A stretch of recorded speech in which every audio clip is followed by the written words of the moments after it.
करीमनगर जिले के हुजूराबाद में वाक़े महात्मा ज्योति फूले BC वेलफेयर गुलकुर स्कूल फॉर गर्ल्स में गैस सिलेंडर के इखराज के सबब आग लगने का वाक़या पेश आया। इतवार की सुबह जब नाश्ता तैयार करने के लिए चूल्हा जलाया गया तो अचानक आग भड़क उठी। इस पर फौरी तौर पर फायर ब्रिगेड को इत्तला दी गई, जिन्होंने मौके पर पहुंचकर आग को काबू पा लिया। इस वाक़े में किसी के झुलसने की कोई इत्तला नहीं मिली, जिसके सबब तमाम ने राहत की सांस ली। इस वाक़े के वक्त वहां मौजूद तकरीबन 300 तलबा, तदरीसी अमला और बावर्ची मौजूद थे। स्कूल के जिम्मेदारों ने बादअज़ा मीडिया से बात करते हुए कहा कि 10 ta 15 मिनट में आग पर काबू पाया गया।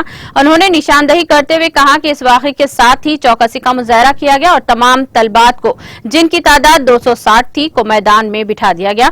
उन्होंने कहा कि तमाम तलबात महफूज हैं, किसी को भी कोई नुकसान नहीं पहुंचा और फायर इंजन ने आग पर काबू पा लिया। इस वाक़े में ग़िज़ाई अशिया, सिलेंडर के पाइप को नुकसान पहुंचा।